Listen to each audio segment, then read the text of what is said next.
गडाब का साया। कराची से तकरीबन 40 किलोमीटर दूर गडाब के जंगली इलाके के पास एक छोटा सा देहात है भनोगुड। वहाँ रात को अंधेरा ऐसा होता है लोग शाम के बाद बाहर नहीं निकलते। वजह साया।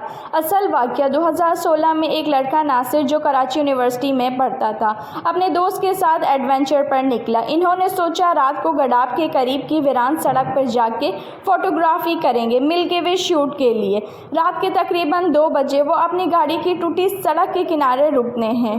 कुछ देर बाद नासिर कहता है, यार दूर वो क्या चलता हुआ आ रहा है। सब देखते हैं। वीरान के बीच एक औरत खड़ी थी, सफ़ेद शलवार कमीज़ में, बाल खुले हुए। नासिर कहता है शायद कोई गांव की औरत होगी, लेकिन सबको अजीब सा खौफ महसूस होता है।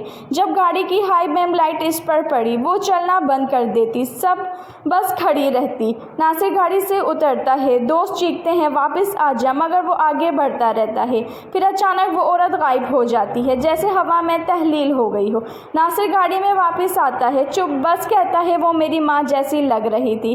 किसी ने कुछ नहीं कहा। अगली सुबह सब वापस कराची आ गए। नासिर ठीक लग रहा था, मगर अगले दिन यूनिवर्सिटी में अचानक बेहोश हो गया। जब होश आया सिर्फ एक जुमला बोला, वो मुझे बुलाती है हर रात। 3 दिन बाद नासिर की मौत हो गई। डॉक्टर को कोई जिस्मानी मसला नज़र नहीं आया। गांव के लोगों ने बताया जिस जगह वो लोग रुके थे वहाँ सालों पहले एक औरत को जिंदा जलाया गया था, क्योंकि इस पर जुनून का इल्ज़ाम था।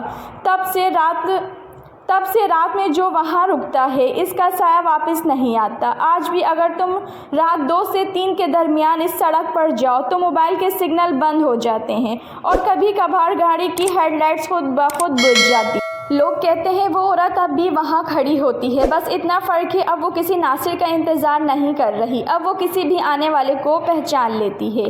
कहानी पसंद आई हो तो मेरे चैनल को सब्सक्राइब कीजिए। रखिए अपना बहुत ज़्यादा ख्याल। कल मिलेंगे एक नई कहानी के साथ। इजाज़त दीजिए।